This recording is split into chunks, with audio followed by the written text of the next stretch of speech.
Zacarías capítulo 14.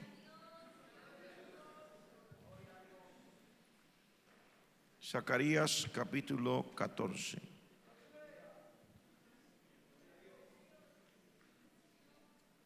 Verso 1 al 5.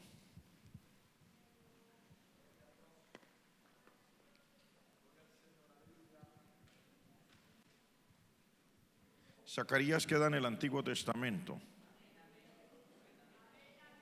Es el penúltimo libro del Antiguo Testamento, por si acaso alguna persona es nueva y no lo ha podido encontrar. Antes de Mateo está Malaquías y antes de Malaquías está Zacarías.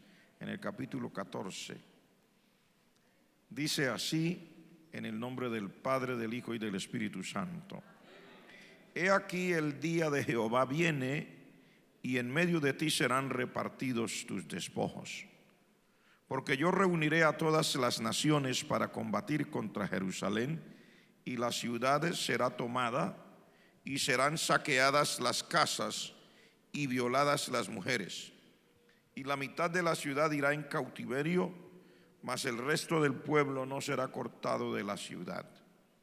Después saldrá Jehová y peleará con aquellas naciones, como peleó en el día de la batalla. Y se afirmarán sus pies en aquel día sobre el monte de los olivos que está enfrente de Jerusalén al oriente. Y el monte de los olivos se partirá por en medio hacia el oriente y hacia el occidente, haciendo un valle muy grande. Y la mitad del monte se apartará hacia el norte y la otra mitad hacia el sur. Y huiréis al valle de los montes, porque el valle de los montes llegará hasta Asal. Huiréis de la manera que huisteis por causa del terremoto en los días de Usías, rey de Judá. Y vendrá Jehová mi Dios, y con él todos los santos. Gracias te damos, Padre, por el privilegio y la oportunidad de estar aquí para recibir tu palabra. Queremos pedirte en este día: extiende tu mano, glorifica tu nombre, honra tu palabra. Danos espíritu de sabiduría y revelación en el conocimiento de esta palabra tuya. Háblanos, enséñanos, exhórtanos, aliéntanos, despiértanos. Que tu Santo Espíritu tome el control de nuestras vidas en este día, Padre. Y que cuando vayamos de aquí, vayamos con esa claridad y con tu vida en nosotros, en el nombre de Jesús. Amén. Por favor, tomen su lugar.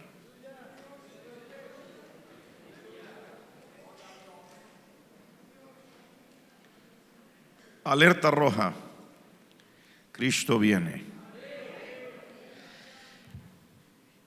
Este tema lo hemos tocado con cierta regularidad en los últimos 2 años. Es un tema de una vigencia actual. También es un tema extraordinario, porque habla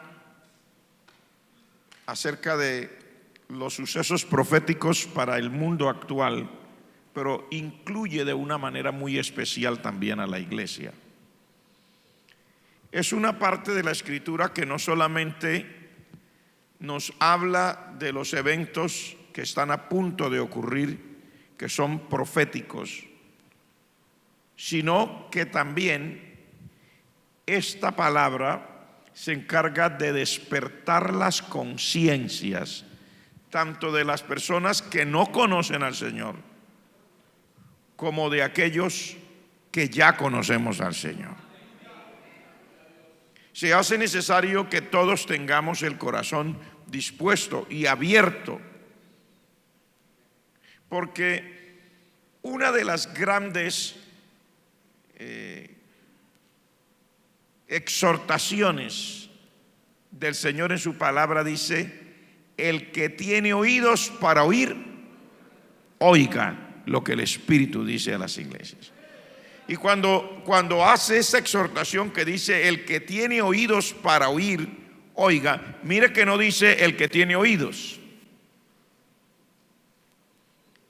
Y a usted le parecerá una redundancia cuando dice el que tiene oídos para oír. No es una redundancia. Dios no se equivoca.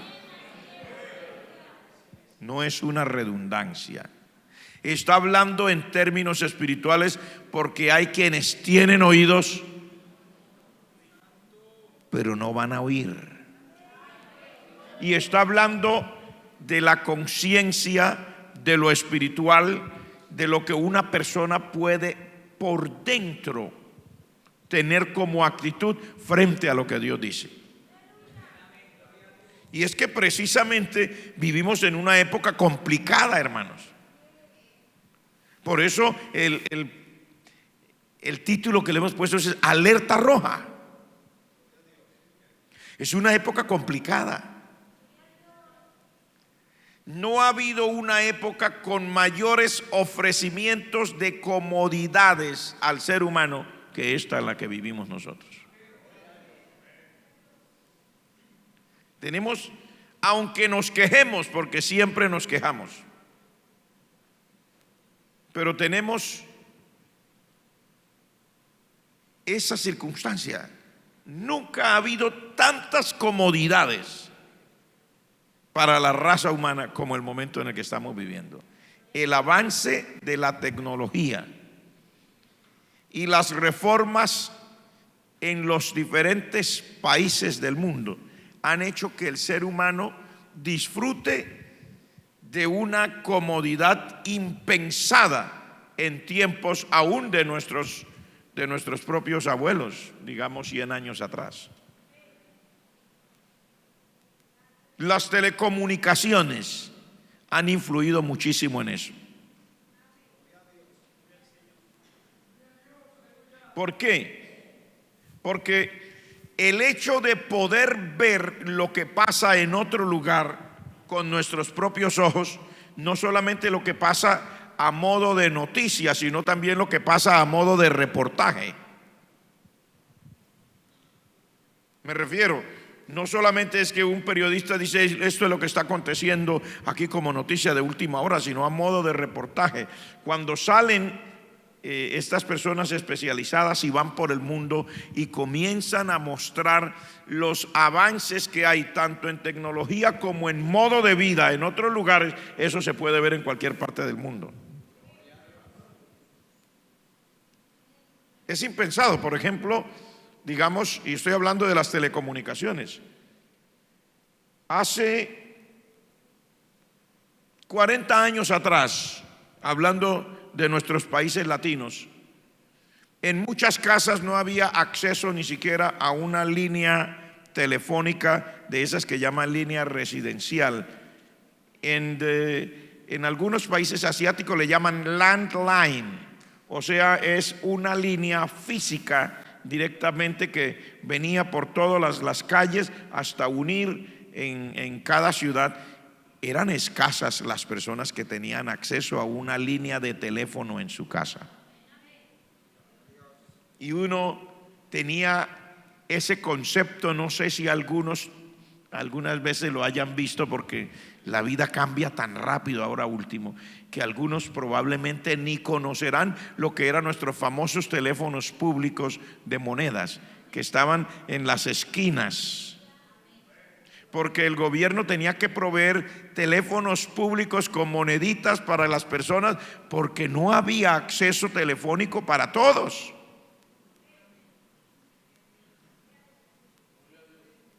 Y los costos de las llamadas eran exorbitantes. Exorbitantes. Una llamada internacional.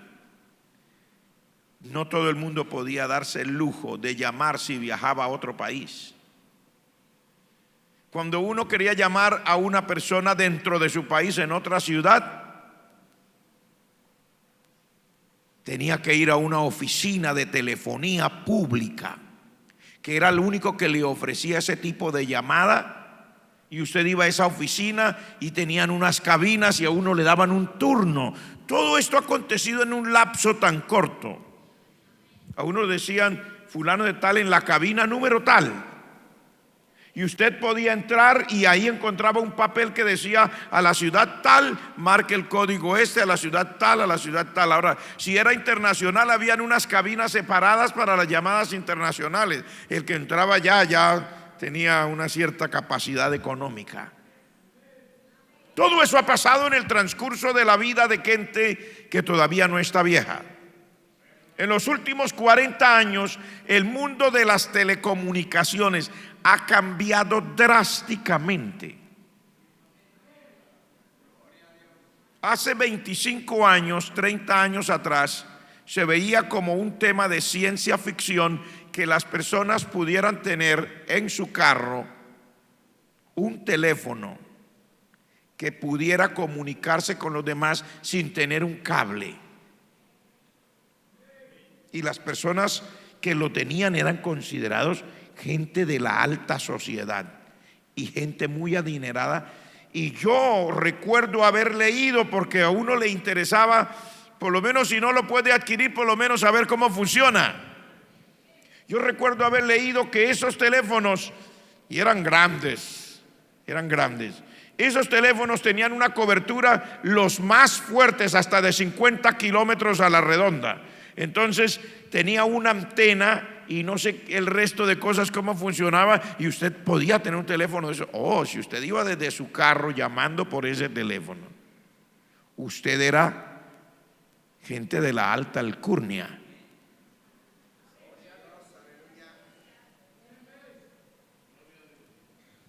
Pero comenzó esto a evolucionar, no solamente la telefonía, sino también la televisión.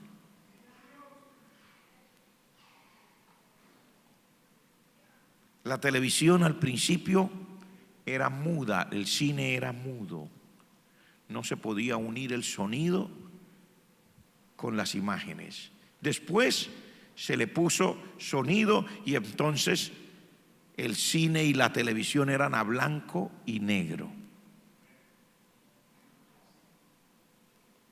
Yo recuerdo, estoy hablando de mi vida, 10 años, la televisión todavía era blanco y negro. No recuerdo la fecha exacta en que en nuestro país la televisión dejó de ser a blanco y negro y ya comenzó a venir con colores. No recuerdo la fecha. Pero la televisión ha evolucionado hasta el punto de que hoy, y cuando yo le digo que la televisión era blanco y negro, podíamos ver 2, 3, 4 canales. Y era una antena aérea.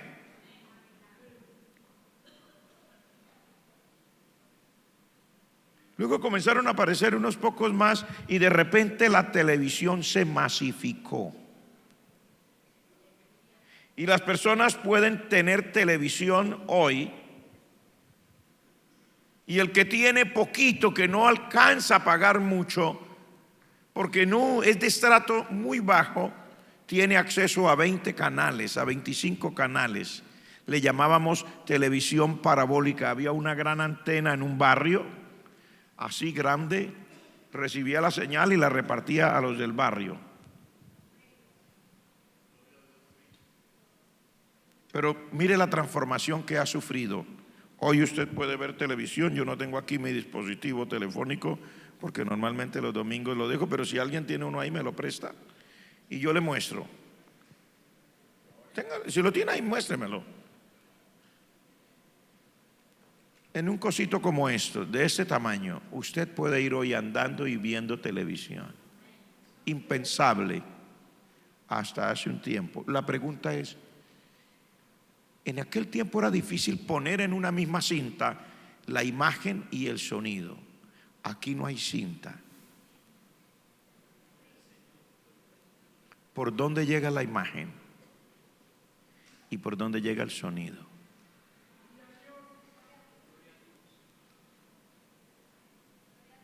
Luego, cosa que me maravilla todavía más, hablando de esto, es que hoy día, por ejemplo, le estoy hablando del tiempo en que yo viajaba, ya éramos casados, mi esposa y yo. Mi esposa es la señora para los hermanos son nuevos, ¿no? La señora que estaba dirigiendo con un vestido blanco, así que se veía bonita, ella es mi esposa.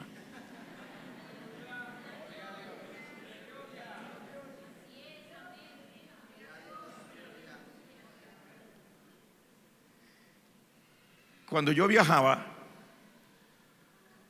yo al principio enviaba cartas, porque no tenía dinero para hacer una llamada, era muy fuerte hacer una llamada telefónica.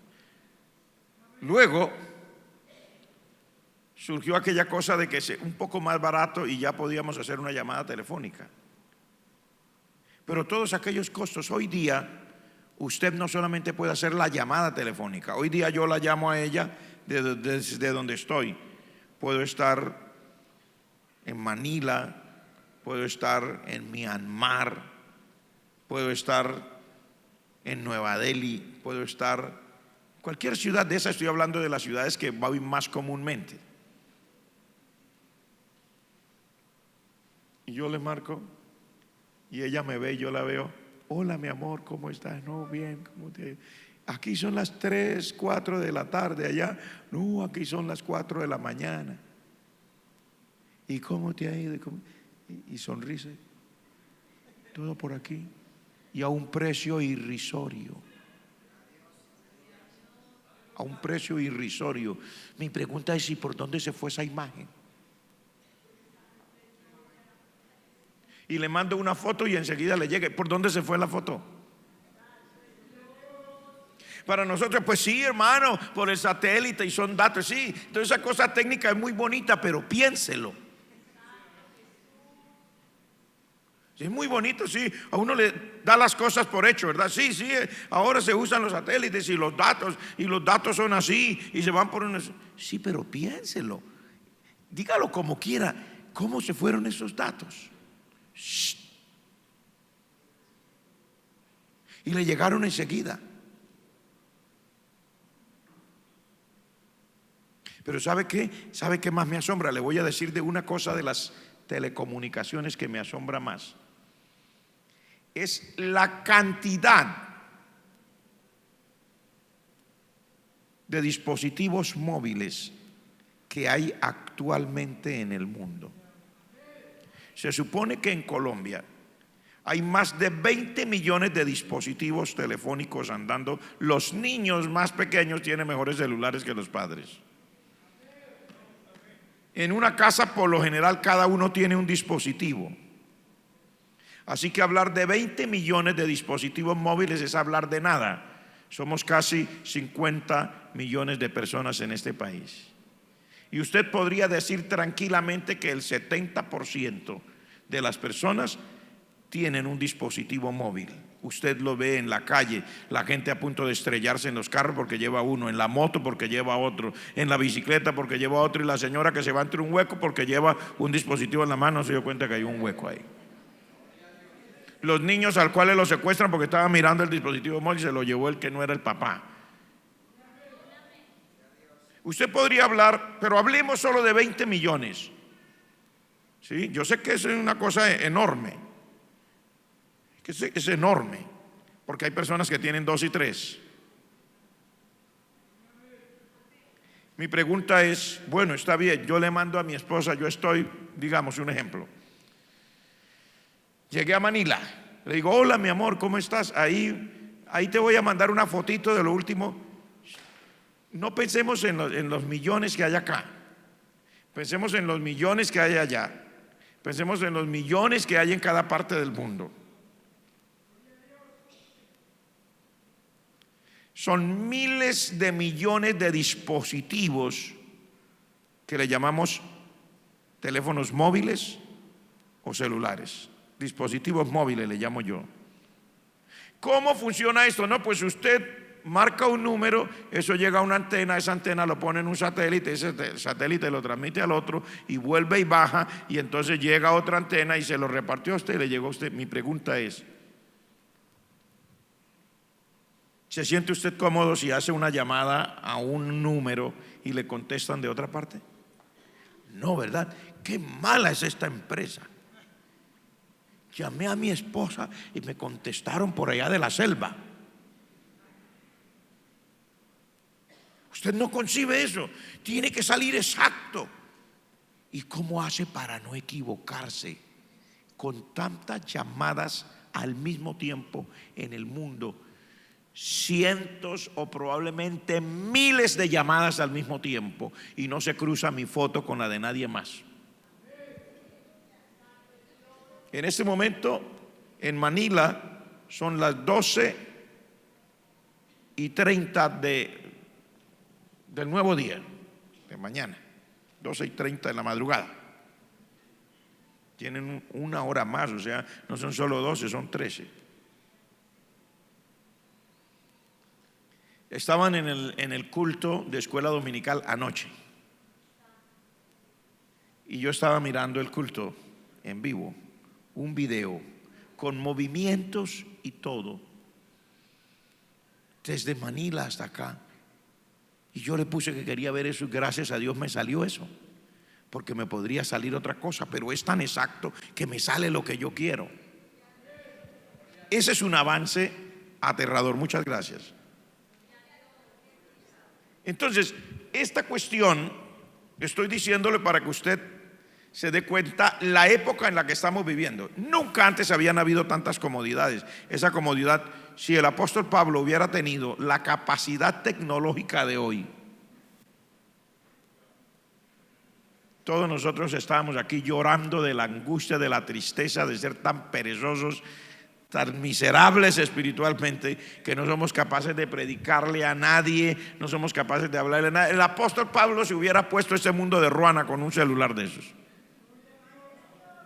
Él le tocaba con pura cartica, y la cartica se había que escribir a mano. No habían lapiceros como los de hoy.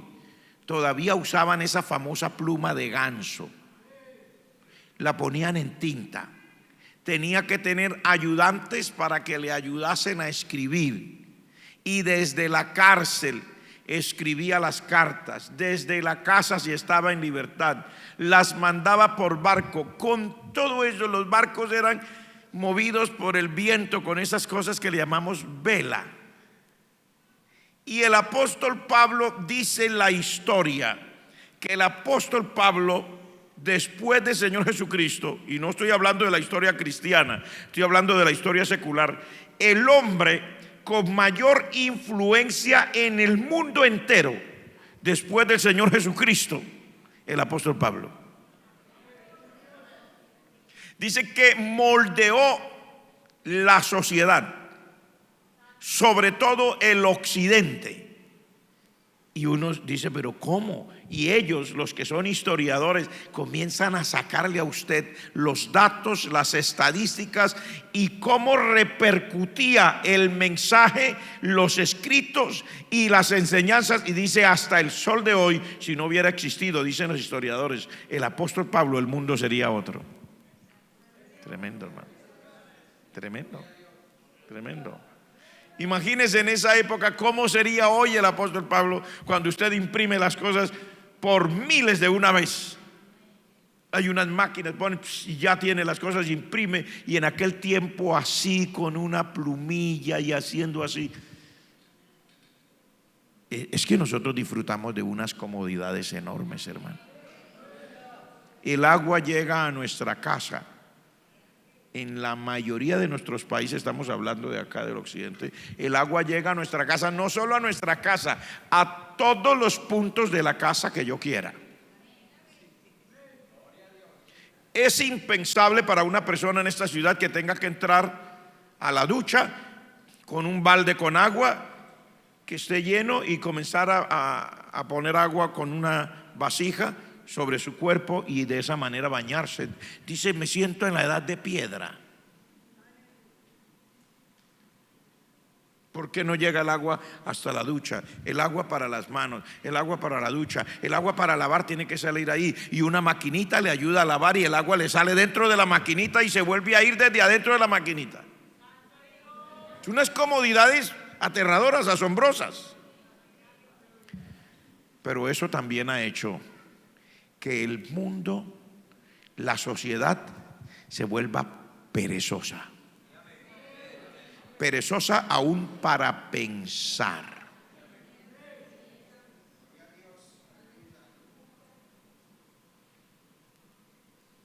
perezosos para pensar.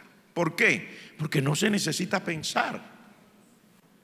2 por 2, 4, 2 por 3, 6, 2 por 4, 8, 2 por 5, 10, 2 por 6, 12, 2 por 7, 14, 2 por 8, 16, 2 por 9, 3 por 1, 3 por 2, 3 por 3, 9, 3 por 5, 15, 3 por 8, 24, 4 por 6, 24. Hay gente que ya no sabe eso. Ay, hermano, a mí se me olvidó eso. ¿Por qué? Porque primero existían unas cositas así grandecitas que uno compraba ya, que llamaba calculadora. Hoy día todo anda en el mismo dispositivo. Y 4 por 4, un momentito.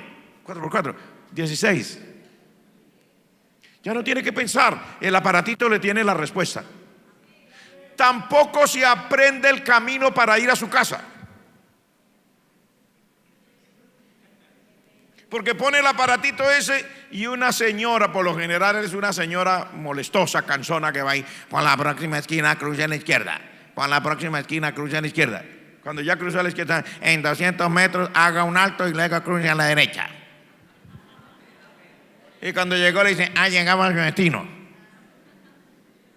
Yo, la gente no se aprende ni el camino para ir a la casa. Yo he visto gente de su propia ciudad que van a ir en su ciudad desde alguna parte a su casa y tiene que poner el aparato.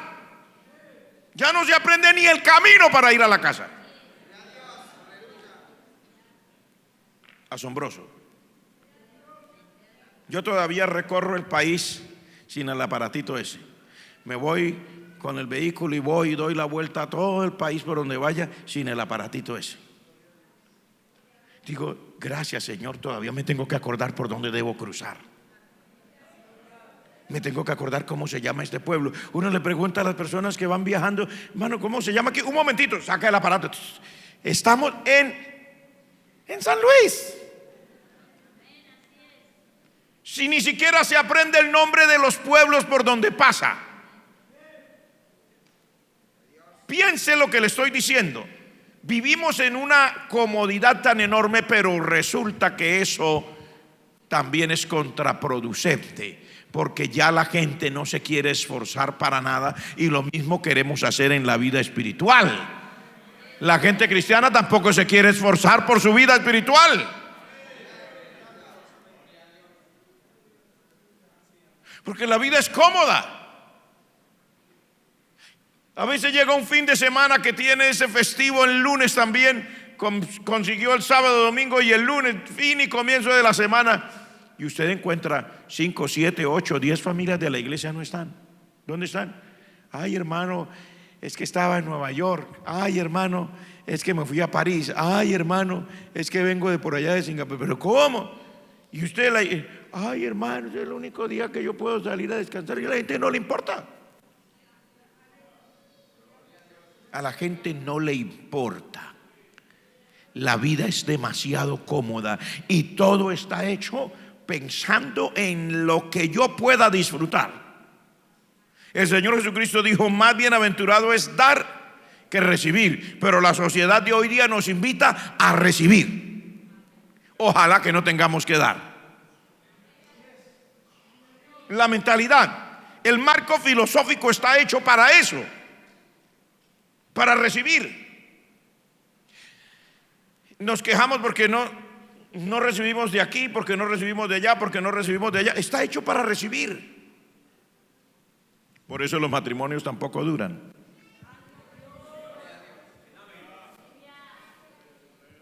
Es lo mismo, porque el marco filosófico está hecho para recibir, y la gente se le olvida que el matrimonio no se hizo para recibir, sino para dar. Para dar amor.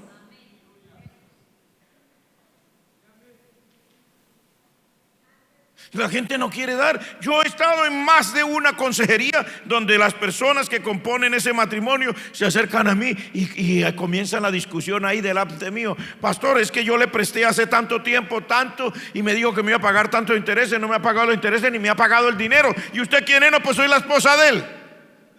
¿Cómo? Sí. La gente, el marco filosófico de nuestros días es para recibir. Nadie quiere dar. Hasta en el hogar préstamos de la esposa para el esposo, del esposo para la esposa, y concertan primero la cantidad de interés. Porque el marco filosófico de nuestros días dice: quiero recibir, ni siquiera en el hogar.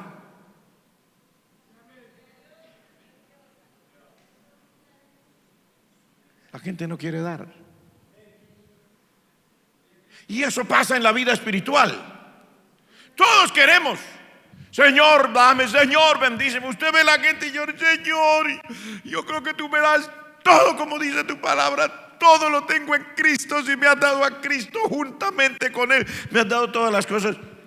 Pero búsquelo a la hora del culto. ¿Dónde está? Búsquelo un día que haya una oportunidad en que, mire, si le aparece a alguien a las 2 de la tarde, el culto es a las 5, alguien, ni siquiera es familiar, a veces un conocido, pero a veces un familiar, cualquiera que sea: pastor, ¿y no puedo ir al culto? ¿Qué pasó? De una visita, pastor, de la familia. ¿Sabe lo que debería hacer? Darle gloria a Dios, atender a la familia y traerse el familiar para el culto. Que vengan todos a adorar al Señor, pero que no es cristiano, para que se convierta. Oh, a mí me da pena. A él, si no le da pena hacerlo descarriar a usted. A usted le da pena decirle a que se convierta.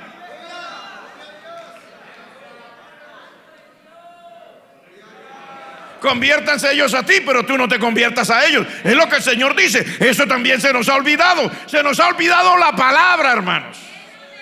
Vivimos del momento.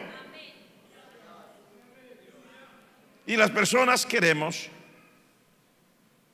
que las cosas sean automáticas. ¿Sabe cómo queremos nosotros la bendición de Dios? Yo le voy a decir: atención, gran campaña con el evangelista fulano o el pastor fulano. Y como ya lo conocemos, porque ahora por los medios de la internet conocemos: hermano, yo necesito una bendición especial. Pastor, yo me voy, hay una campaña en tal parte, no me vuelve a ver hasta que no se acabe esa campaña, porque yo sé que allá Dios me va a dar. La gente cree que el predicador va a venir con una varita mágica, ¡pam!, lo tocó y ya recibió. No se ponga a ayunar, no se ponga a orar, no estudie la palabra, no busque a Dios, no haga lo que tiene que hacer, a ver si se arregla. Por eso se la pasa de sitio en sitio, de campaña en campaña. Porque no, la gente de nuestros días se le olvidó que todo en la vida tiene un costo y un proceso.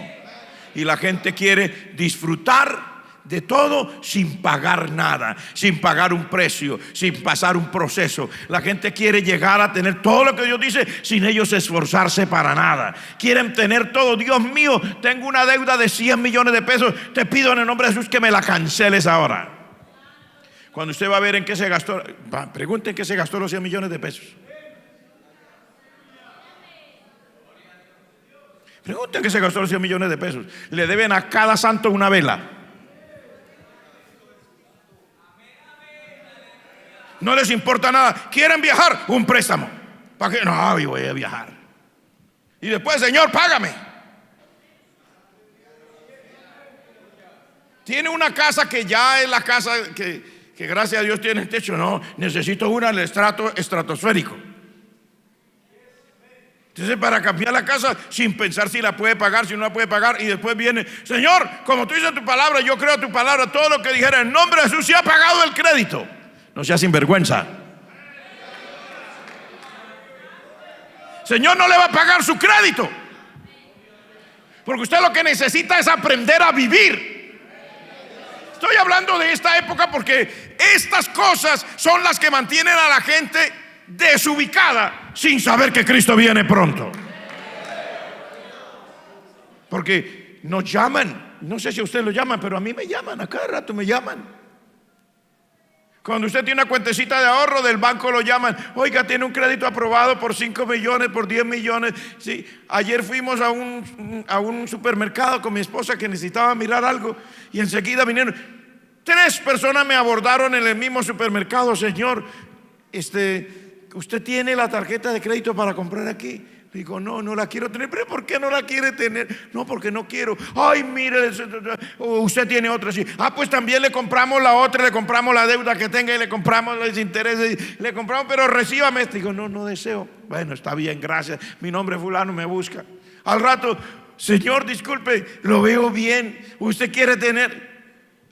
La gente toda le ofrece y usted y yo nos dejamos llevar de eso, de que el mundo es ofrecimientos, y se nos olvida que el Señor dice en su palabra que para este tiempo sería así. Dice: mirad que vuestros corazones no se llenen de ¿qué? De glotonería y de ¿qué más? Y de los afanes de este mundo. En una versión decía de glotonería y de las embriagueces de este mundo. Porque uno queda embriagado. Y el Señor nos está diciendo aquí, en este capítulo que hemos leído, dice: he aquí el día de Jehová viene, y en medio de ti serán repartidos tus despojos, porque yo reuniré a todas las naciones para combatir contra Jerusalén. La profecía bíblica dice que el Señor, nuestro Señor Jesucristo, volverá. Aquí habla de una batalla contra Jerusalén. Habla de una batalla que en el libro de Apocalipsis se llama la batalla de Armagedón. Es una guerra, porque así como hay ofrecimientos y la gente queda embriagada por los ofrecimientos, ni se da cuenta que vive encima de una bomba de tiempo, porque nuestro mundo actual es una bomba de tiempo. Los países se arman y se arman y se arman y se arman. Y mientras usted recibe los ofrecimientos y se va con una gallina vieja, habrá gente hoy con alguna, hoy a esta hora del culto habrá una gente que se llevó una gallina vieja, así me hayan oído predicar eso y se sienta mal. El pastor lo dice a cada rato: por allá estarán y tendrán los oídos rojos en ese momento.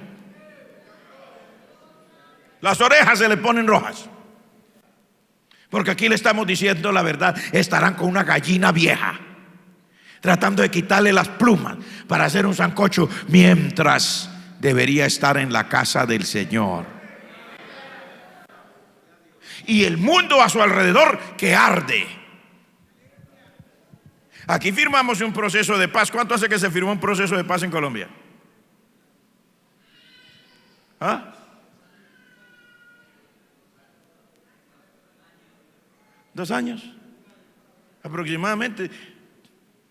Con lo que les dije, o sea, ya no sabemos dónde vivimos. 2 años, 3 años, ya no sabemos, porque ya no necesitamos pensar.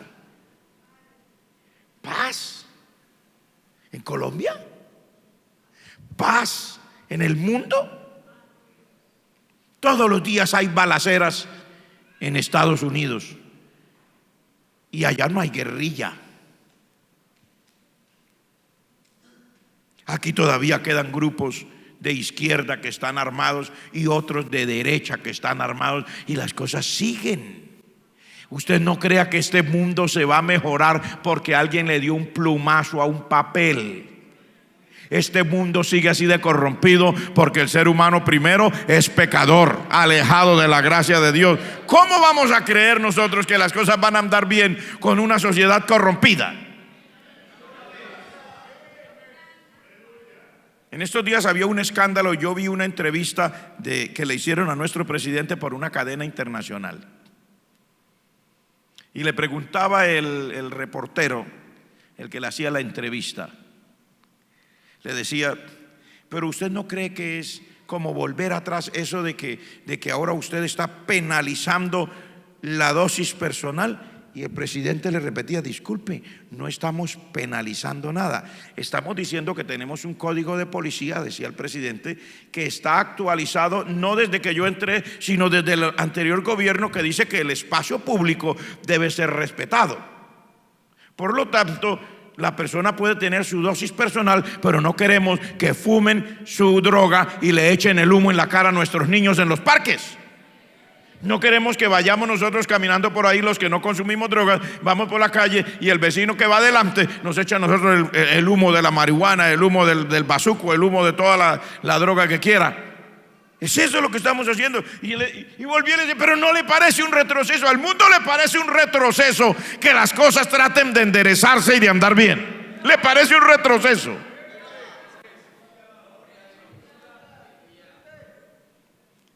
El mundo anda mal, pero cuando uno no abre los ojos a la palabra de Dios, no se da cuenta en qué época estamos viviendo.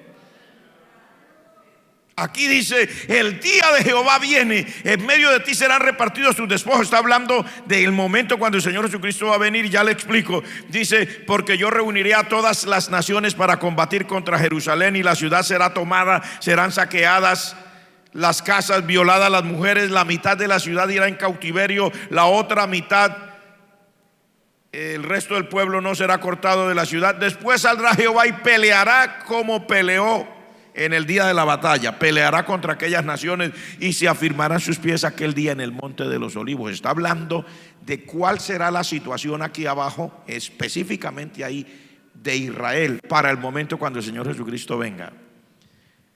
Que Israel estará en una guerra y que en ese momento habrá una batalla por Jerusalén. Una guerra es una cosa y una batalla es otra. Una batalla es un episodio de una guerra. Como cuando usted mira el deporte. Hay deportes donde dividen el juego en varias partes y a cada parte le llaman de una manera. Si el deporte es de fútbol, le llaman de una manera. Si el deporte es de basquetbol, le llaman de otra manera. Si es de tenis, le llaman de otra manera. Pero lo dividen en tiempos, y el conjunto de esos tiempos que juegan esos deportistas hacen un partido de ese deporte. Y en este caso una guerra es una cosa más grande y una batalla es uno de los episodios dentro de esa guerra. O sea, un enfrentamiento específico en un lugar específico, pero una guerra normalmente se extiende y se dan diferentes batallas en diferentes lugares hasta que la guerra termina. Aquí se está hablando de una batalla. Está hablando de Israel. Dice: Israel estará en medio de una batalla por la guerra que estará funcionando en ese tiempo cuando el Señor Jesucristo vuelva, y estarán en una batalla específica. Aquí dice que la ciudad de Jerusalén estará rodeada por una coalición, porque mire cómo dice: todas las naciones para combatir contra Jerusalén, o sea, una coalición. Usted sabe que el mundo se compone de coaliciones, tanto políticas como militares.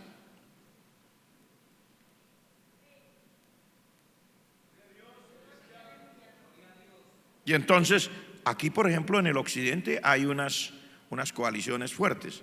Por ejemplo, en América aquí está la OEA, Organización de Estados Americanos, o sea, incluye desde el norte hasta el sur de América. O sea, es una organización que se supone que confluye desde allá, desde Canadá y todo eso, hasta abajo, hasta la Patagonia en Argentina. Luego, en este lado está entre Europa y Estados Unidos la OTAN, Organización del Tratado del Atlántico Norte, que define ciertas políticas y sobre todo se centran mucho en la defensa de Europa. Luego está la Comunidad Europea, que hace un tiempo atrás se llamaba el Mercado Común Europeo, pero ahora se llama la Comunidad Europea, que incluye una cantidad de naciones de toda Europa occidental, pero que ya comenzó a tomar vuelo en lo que antes era llamado Europa Oriental. Y así en cada parte del mundo hay asociaciones de países u organizaciones que incluyen a determinado bloque de países de acuerdo a su área geográfica o a sus tratados, y ellos cuando hay una guerra también tienen su parte en eso. Aquí dice que habrá una coalición de naciones, o sea, se van a poner de acuerdo, porque hay en el mundo, a nivel mundial, hay dos organizaciones muy fuertes a nivel mundial. Una se llama la ONU, se creó después de la Segunda Guerra Mundial, Organización de las Naciones Unidas. ¿Para qué se creó la Organización de las Naciones Unidas? Para mantener la paz en el mundo y para evitar que vuelvan a haber otra vez conflictos tan fuertes como la Segunda Guerra Mundial, que nunca hubo un conflicto con tantos muertos. Se supone que 80 millones de personas mínimo perecieron en la Segunda Guerra Mundial. Entonces la ONU se organizó y se hizo para que no vuelva a pasar eso. Es lo que dicen. Pero resulta que hay otra, porque hay países que no quieren pertenecer a la ONU porque yo no me someto a usted. Entonces están las naciones no alineadas, se llama. Es otro grupo de las naciones que no están de acuerdo con los dictámenes de la ONU, entonces pertenecen a las naciones no alineadas. Como quiera que sea, este grupo que mueve el mundo entero tendrán en ese momento un problema mayúsculo con Israel. ¿Cuál es el problema? El problema es Israel. Es el centro de la profecía bíblica. Y aquí abajo, para el momento cuando el Señor Jesucristo venga, Israel ya es el centro de atención mundial. Un país tan pequeño que dicen que es como el estado de New Jersey en Estados Unidos, que es una cosa pequeñísima, o dicen que es como, más o menos como, probablemente como el Quindío. Yo no puedo asegurarles, estoy refiriéndome a lo que dicen. Jerusalén es una ciudad vieja,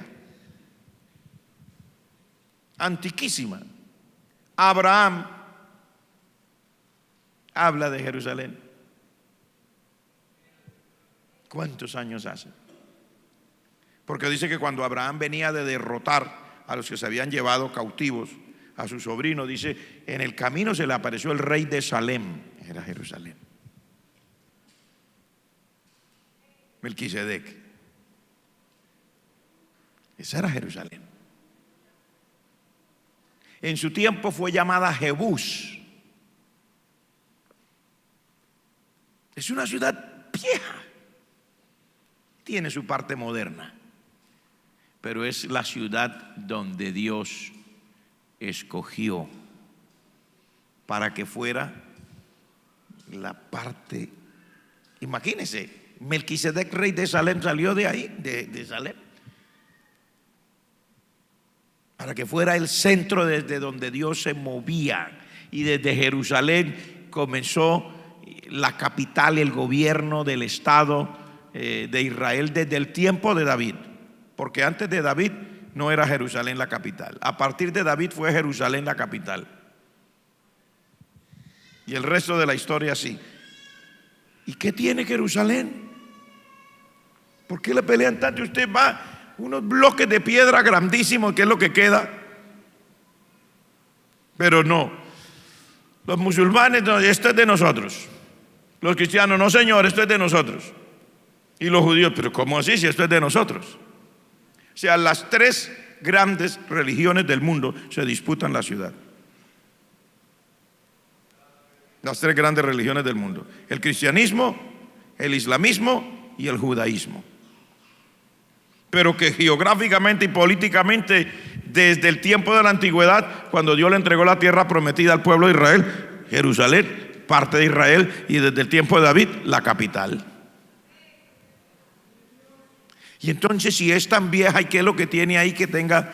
Porque es más que una sola atracción física, es una cuestión espiritual, porque desde Jerusalén el Señor Jesucristo va a gobernar.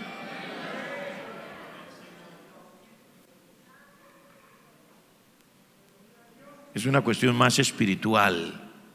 Aunque tenga sus motivaciones humanas, políticas o del tipo que usted quiera ponerlo, sin embargo la motivación es otra, espiritual. Detrás de todo esto está el asunto de que hay un diablo, que el Señor lo reprenda, que siempre ha estado interesado en que todo el plan de Dios se desmoronara. Pero es un diablo, no es Dios. Y siempre le ha fallado, y en el tiempo del Señor Jesucristo ya lo intentó, diciéndole al Señor Jesucristo: si postrado me adorares, te daré todas las riquezas y la gloria de este mundo. Si te tiras de aquí, vas a demostrar que eres hijo de Dios, porque Dios dice que en sus manos te llevarán los ángeles para que no te tropieces con ninguna piedra. Si eres hijo de Dios, di que estas piedras se conviertan en pan porque tienes hambre, acabas de ayunar. Pero el Señor Jesucristo lo reprendió: vete de delante de mí, Satanás, porque escrito está. Tremendo. Al Señor tu Dios adorarás y solo a Él le servirás. Y enseguida el diablo entendió el mensaje, dice, y se fue corriendito. Y así es, sigue siendo el diablo, que el Señor lo reprenda. Le gustaría, él quisiera tergiversar los planes y propósitos de Dios, pero el diablo, con todo lo diablo que pueda hacer y con todos los demonios que pueda tener, jamás ha sido, ni es, ni será rival para el Señor.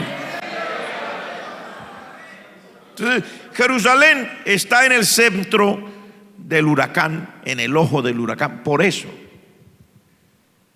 Israel, porque es el pueblo que Dios escogió para, a través de él, traer la descendencia mesiánica y que naciera nuestro Señor Jesucristo, el Salvador. Y porque desde ahí el Señor va a reinar sobre esta tierra, sobre este mundo. Pero le decía esto para que usted sepa, eso no está lejos, porque en el momento que vivimos, Jerusalén e Israel, hermano, están en el escenario de la geopolítica y en el escenario del contexto internacional. En este momento tiene al mundo hirviendo.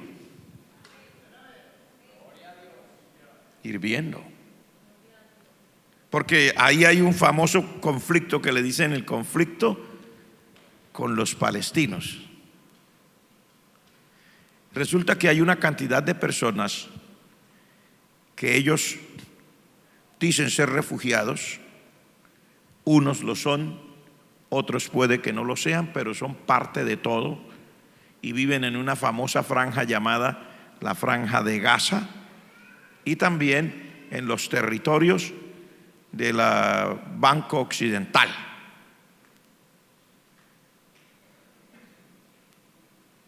Este ha sido un motivo para que todas las naciones árabes digan que no podrá haber un arreglo del conflicto árabe-israelí hasta que los refugiados palestinos no tengan su propia nación. ¿Y cuál es la nación? No, pues que tiene que ser ahí donde están, tiene que ser la nación, y que Jerusalén tiene que ser la capital de ellos. No puede ser. Entonces nos dan la mitad, dicen, nos dan la mitad. Entonces la mitad oriental de Jerusalén para nosotros, y esa es nuestra capital, y la otra mitad para ustedes. Y en eso ha estado todo desde que se fundó el Estado de Israel, mes de mayo 1948. Han habido 3 guerras mayores de Israel con los países árabes. Primero, la guerra de apenas se inició el Estado. Segundo, la guerra de los 6 días, y luego la del Yom Kippur en el 73. Estas guerras han probado ser desastrosas, tanto para las naciones vecinas en términos de víctimas, como también para Israel en términos de gastos. Se supone que Israel es la nación que en el mundo más le dedica dinero de su Producto Interno Bruto a la defensa nacional, porque si no lo hicieran, eran eliminados. Porque los palestinos y los árabes han dicho una consigna, lo dijo el presidente de Irán no hace mucho, cuando él decía: Israel tiene que ser borrada del mapa. Y los árabes, para la guerra de los 6 días y para la del Yom Kippur en el 73, ellos decían: el Mediterráneo se volverá rojo con sangre judía.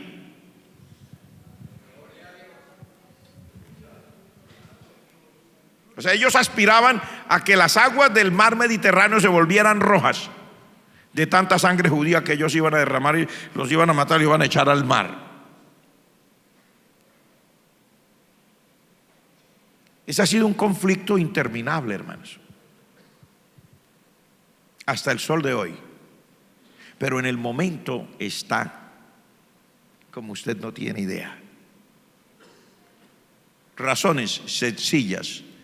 Israel en la guerra de los 6 días se tomó los altos del Golán y la usan como una zona desmilitarizada o una zona neutral que pertenece a Israel, pero que no deja pasar a los sirios hacia acá, porque eso queda al oriente, era parte de Siria en ese momento antes de la guerra. Cuando los sirios se unieron con los egipcios y con Jordania para destruir a Israel en la guerra de los 6 días, Dios hizo un milagro y en 6 días Israel acabó con la defensa aérea de los egipcios, la desbarató toda la fuerza aérea de los jordanos y se iban metiendo ya para Damasco cuando las Naciones Unidas lo hicieron detener.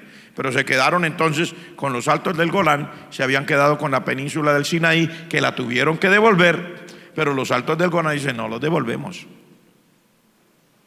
porque esta franja hace como nos sirve como de una zona como de escudo en contra de Siria, que siempre ha querido atacar a Israel.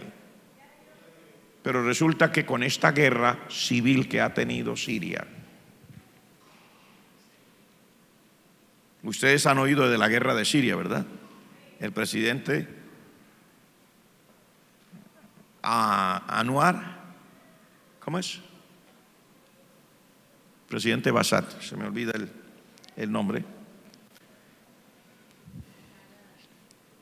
Este presidente invitó a que le ayudaran a defender su territorio a los rusos, porque ellos le deben todo el armamento que tienen, en su gran mayoría ruso, y le deben, mejor dicho, se deben en cuerpo y alma a Rusia. Los invitaron a que tomaran parte, porque ellos estaban perdiendo su guerra civil, se iban a quedar otros. Entonces, por favor, ustedes son los únicos que tienen aquí vengan, nosotros los invitamos, oficialmente los invitaron, entraron los rusos ahí, tienen bases aéreas, tienen bases marítimas, tienen personal militar ahí, pero también invitaron a los iraníes, y los iraníes son enemigos acérrimos de Israel. Entonces hay tropas de la famosa Guardia Revolucionaria iraní que están ahí en Siria, supuestamente ayudando a defender, milicias sirias ahí. Pero ¿qué ha hecho Siria? Siria ha estado transfiriendo material bélico pesado a sus fuerzas revolucionarias que tiene que ahí, y se han venido acercando a la frontera, a los altos del Golán. Y también hay una famosa milicia en el Líbano que se llama Hezbollah. Ustedes la pueden haber oído nombrar algún tiempo. Se han convertido en un ejército fuerte, muy entrenado, aliados y entrenados por los iraníes. Entonces, digamos que acá al norte está el Líbano, y a ese ladito de allá, al nororiente, ahí está Siria. Pues Israel, para evitar eso, que cada rato transfiriendo armas y cohetes para Hezbollah y para ponerlos en Siria, ha hecho ataques continuos con aviación a los objetivos militares iraníes. Se vuelan los aviones de Israel, y cada vez que saben que va un convoy o que tienen guardado tantas cosas en tal parte, porque Israel tiene un cuerpo de inteligencia fenomenal, les disparan esos misiles y le acaban con eso. Pero hace como 2 meses, mientras yo estaba de viaje, ocurrió un accidente de guerra. ¿Cuál? Rusia es consciente de que Israel está atacando esas posiciones y tienen un acuerdo con Israel. Entonces Israel se supone que le dice: mire, en este momento vamos para allá y vamos a tirar unos misiles, una ronda de misiles, le vamos a atacar en tal parte para que los rusos se quiten de ahí, porque tienen un acuerdo.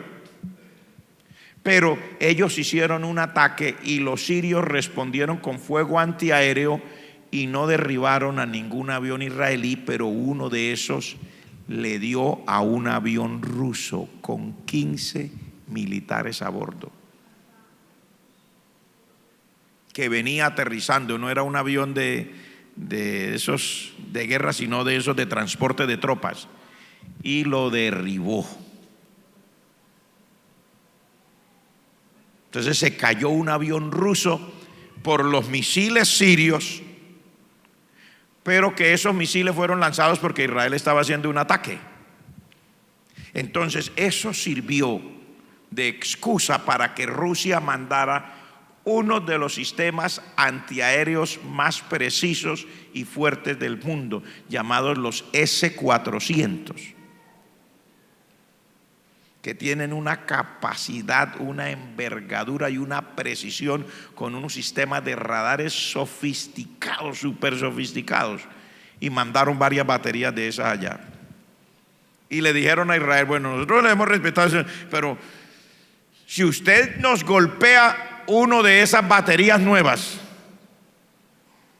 si nos destruye una batería nueva de las S-400, nosotros les vamos a responder.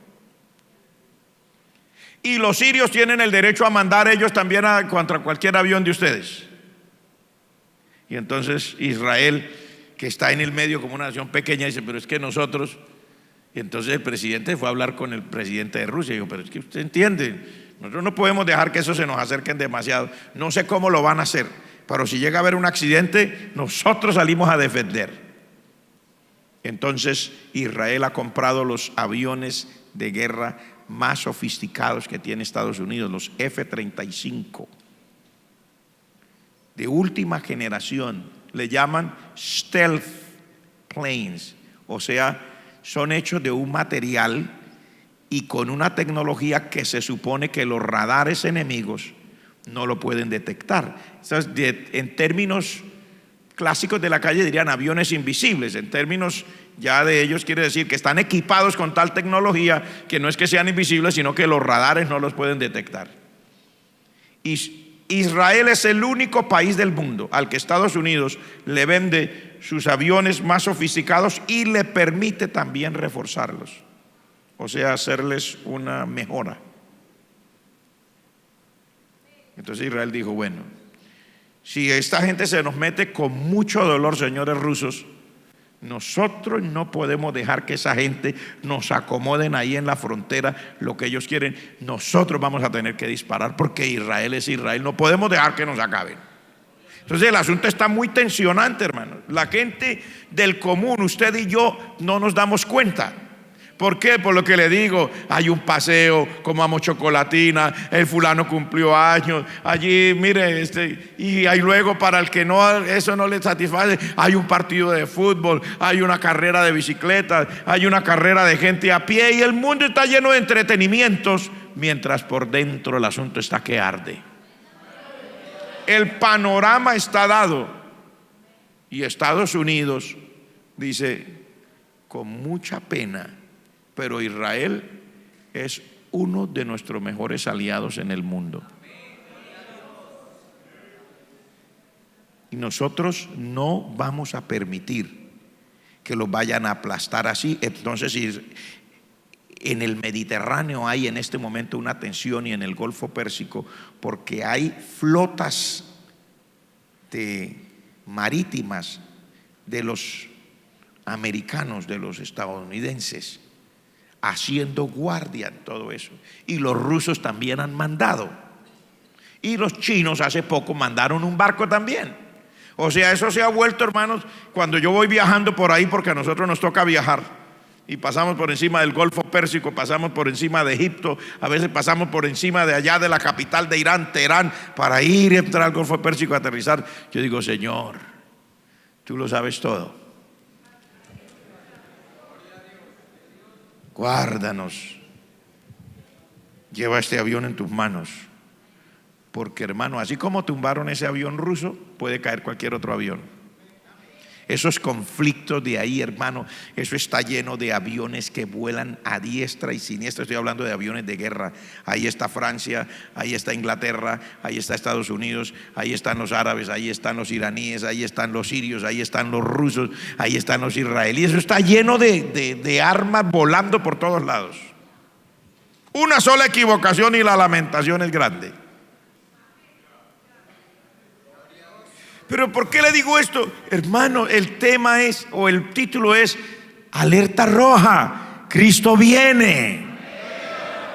¿Por qué le digo alerta roja? Porque en términos de alerta, nosotros en Colombia, y es un código mundial de poner la alerta en 3 colores diferentes. Dicen que hay alerta amarilla, hay alerta naranja y alerta roja. Si está en amarilla es una alerta, pero no está tan grave. Si está en alerta naranja, se subió la temperatura, ya tiene fiebre el niño y va por más de 37. Pero alerta roja quiere decir, amárrese los cinturones de seguridad, de aquí para allá no sabemos qué va a pasar. Y le estoy diciendo eso acerca de esto que nos dice la palabra del Señor. Alerta roja. Póngase los cinturones de seguridad. Pueblo de Dios, despertemos a la realidad de los días en el que estamos viviendo. Abramos los ojos a la vida en la que estamos en el momento. Miremos a la profecía y miremos a todo el espectro, a todo lo que hay en el escenario, y démonos cuenta, hermanos, que en cualquier momento podría sonar la trompeta. Gloria al nombre del Señor. ¿Por qué le digo sonar la trompeta? Porque la venida de Cristo se dará después que la iglesia se haya ido. Bíblicamente, porque mire como dice aquí en este verso, vea el verso 5 que fue el último que leímos, dice: huiréis al valle de los montes, porque el valle de los montes llegará hasta Asal. Le está hablando a Israel, ¿no? Huiréis como huisteis de la manera que huisteis por causa del terremoto en los días de Usías, rey de Judá. Y mire lo que dice: y vendrá Jehová mi Dios y con él todos sus santos. Está hablando de que cuando venga el Señor Jesucristo y vuelva para pelear esa batalla y librar a Israel en medio de esa batalla, vendrá con la iglesia. Porque mire que eso también lo dice en Apocalipsis. Voy a llevarlo a Apocalipsis para que usted se dé cuenta que no estamos diciendo cosas solamente allá en el Antiguo Testamento. Lo dice aquí en el Nuevo Testamento, tiene que ver con la iglesia. Dice: entonces vi el cielo abierto, capítulo 19 de Apocalipsis, verso 11. Y he aquí un caballo blanco, y el que lo montaba se llamaba Fiel y Verdadero, y con justicia juzga y pelea. Sus ojos eran como llama de fuego, había en su cabeza muchas diademas, tenía un nombre escrito que ninguno conocía sino él mismo. Estaba vestido de una ropa teñida en sangre, su nombre es el Verbo de Dios. Y los ejércitos celestiales, vestidos de lino finísimo, blanco y limpio, le seguían en caballos blancos. O sea, cuando el Señor Jesucristo aparezca para pelear, porque el Señor Jesucristo va a pelear. La gente siempre ha conocido al Señor Jesucristo como el Salvador, ¿cierto? El Redentor, el Libertador. Pero cuando Él vuelva, ahí como lo dice en Zacarías 14 y como lo dice aquí en el capítulo 19, en el libro de Apocalipsis, ya el Señor no volverá a decirle: ¿quién se quiere arrepentir? Vendrá a pelear. Dice: y saldrá y peleará como peleó en el día de la batalla. La gente no ha visto al Señor Jesucristo peleando.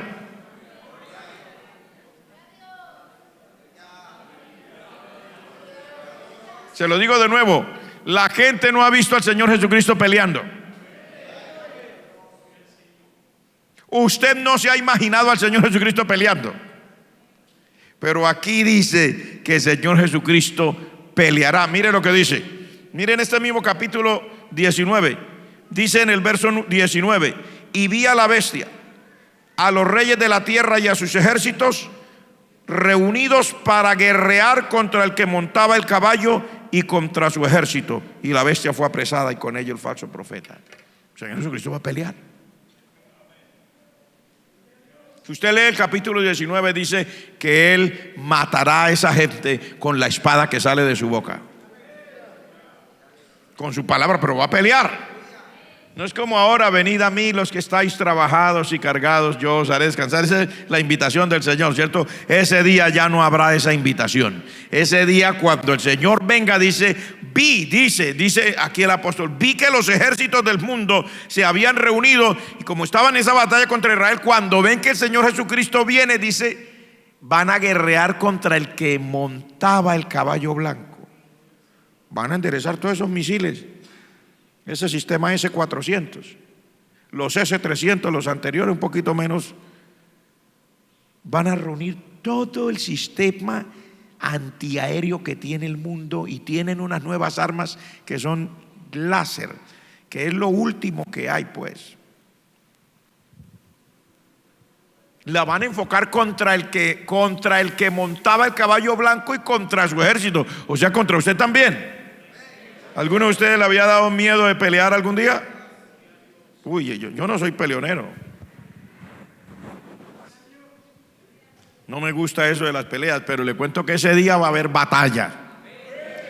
Nosotros ahí detrás de nuestro capitán, gloria al nombre del Señor, montado en caballo blanco, y nuestro capitán, el Señor Jesucristo, al frente, gloria al nombre de Dios. Y aunque a usted le parezca que esto es risible, hay gente que no se imagina nunca nada. Para ellos la palabra de Dios es un libro muerto, pero para mí la palabra de Dios es un libro vivo, porque la palabra de Dios es viva. Y yo me lo imagino, hermano, todos esos sistemas y todas esas armas actuales que tienen los ejércitos del mundo. Dice, yo los vi, dice el apóstol, yo los vi que estaban listos para pelear contra el que montaba el caballo y contra el ejército que venía detrás. O sea, yo ya veo esos misiles, todo ese armamento pesado enfocado hacia arriba, hermano. Los misiles de esos tipos Kim Jong-un, los misiles que tiene Israel, los misiles que tiene, sí, cualquier tipo de arma que haya en ese momento disponible, las naciones que no sean de Israel las usarán contra el que monta el caballo blanco y contra su ejército. Desde el Mediterráneo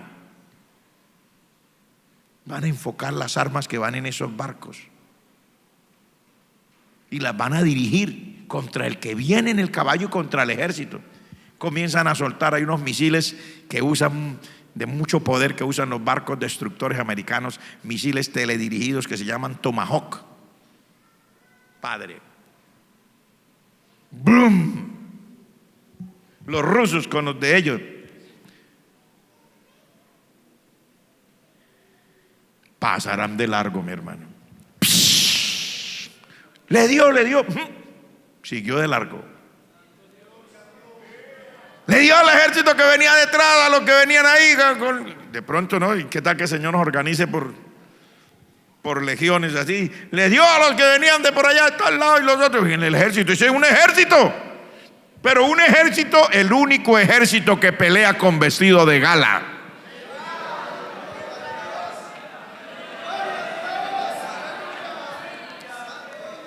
Todos los militares, cuando llega el momento de la batalla, se quitan la ropa de gala y se ponen la que llaman de fatiga, o sea, el uniforme de pelea, para que me entienda, el uniforme de guerra, ropas camufladas especiales con la cara pintada. Este es otra historia. El Señor Jesucristo se quitó todo y se puso el de gala, y el pueblo de él, los ejércitos celestiales, se pusieron todos de gala y salieron en caballos blancos.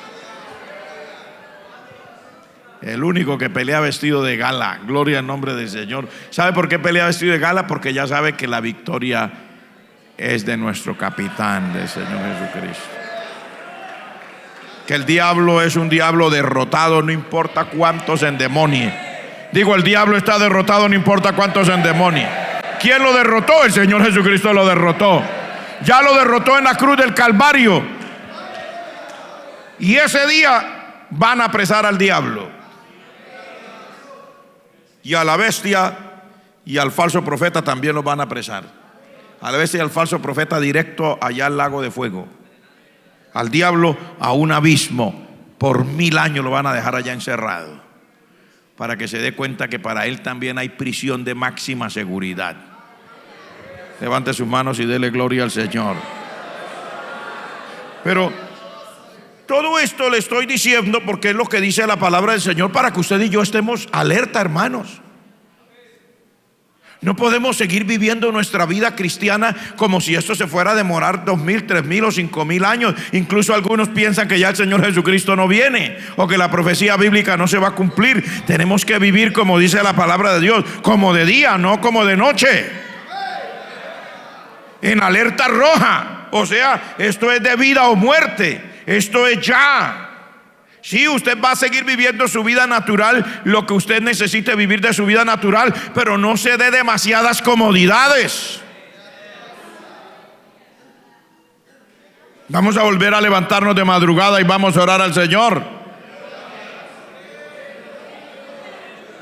Vamos a volver a venir temprano a los cultos. Vamos a volver a venir a los cultos de domingo por la tarde, que mucha gente ya no va a los cultos de domingo en la tarde en las iglesias.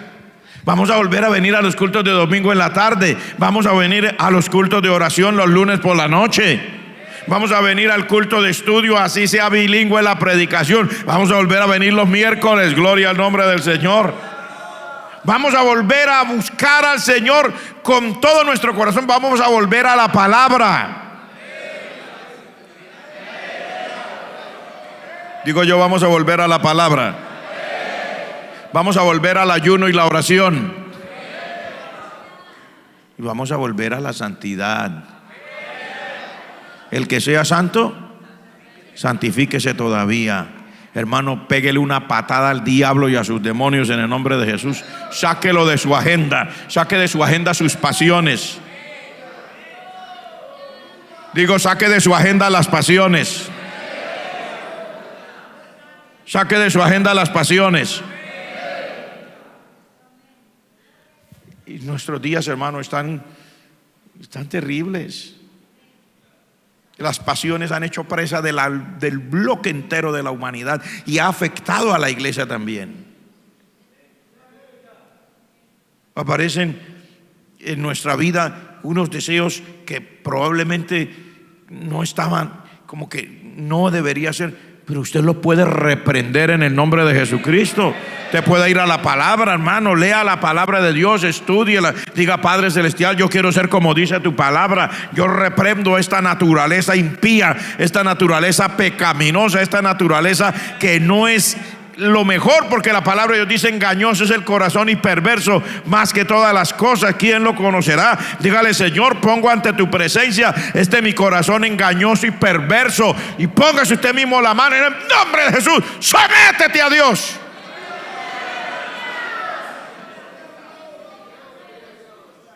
Y en su casa, hermano, saque tiempo para Dios. Todo no puede ser televisión. Y hoy día dicen que la televisión va a pasar de moda, porque como ya se cambió la cosa a los dispositivos móviles, entonces se lo digo de esta manera: todo no puede ser dispositivos móviles tampoco. Levántese a orar sin ese pedazo de celular en la mano, hermano. Esa tragedia que para levantarse a orar para el culto de oración se arrodilló: Padre, en el nombre de Jesús, y abre los ojos. Dios mío, gracias te doy, Señor. Un momentico, Señor, que me están llamando. Olvídese de eso, hermano. Démosle el lugar que el Señor le corresponde. Reprendamos al diablo con hechos, gloria al nombre del Señor. Cortémosle todas las cosas que puedan servir de instrumento maligno para desviar nuestra atención del Señor, porque el celular y los dispositivos móviles no son pecado. El pecado es de uno que pone por allá atrás al Señor por enamorarse de esas cosas. Eso se puede usar para lo bueno, para lo que es, con decencia, en el tiempo que es, lo normal. Y si recibe mensajes raros, mensajes extraños, porque por ahí llegan mensajes raros, mensajes extraños de una persona que usted no conoce. Hoy día eso se volvió así. Alguien escribe ¿desde dónde? Le estoy escribiendo desde Mongolia, usted me cae bien. Ay, yo también. Así nomás. Me escribe desde Mongolia y le caigo bien, y usted también me cae bien a mí desde Mongolia.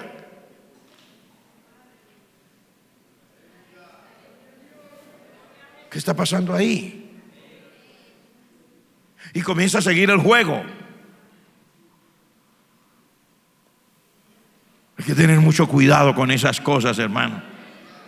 Que Dios nos abra a nosotros el entendimiento y los ojos y entremos de verdad en alerta roja. ¿Cuántos quieren entrar en alerta roja? Créale a la palabra de Dios, créale al Señor, busque a Dios, hermano. Yo quisiera, verdad, que el tiempo no se detuviera, pero el tiempo corre. Aquí lo importante en este día, y usted me dirá, pastor, eso es parecido a un mensaje que usted había predicado. No, no es parecido, es el mismo mensaje que ya le he predicado. Yo no estoy aquí predicando este mensaje porque es nuevo. Hay gente que cree que para que Dios le hable a uno tiene que ser un mensaje nuevo. Entonces, para que la comida le alimente, usted todos los días tiene que inventar una cosa diferente. No puede volver a comer pan porque ayer comió. No puede volver a comer arepa porque ayer comió. No puede comer huevos hoy porque ayer comió. Reprenda eso, hermano. Esta palabra no se le predica porque es nueva, se le predica porque es la palabra de Dios para el momento que nosotros necesitamos. Se le predica porque es la palabra que nos tiene que abrir los ojos. Se le predica porque el Señor tiene que llenarnos de su Espíritu Santo. Se le predica porque se tiene que romper las cadenas del pecado. Se le predica porque se tiene que desbaratarse todas aquellas cosas que están luchando contra nuestra vida espiritual, en el nombre de Jesús. Alerta roja. Alerta roja, Cristo viene. Alerta roja, Cristo viene. Alerta roja, Cristo viene. Alerta roja, Cristo viene. Alerta roja, Cristo viene. Póngase de pie.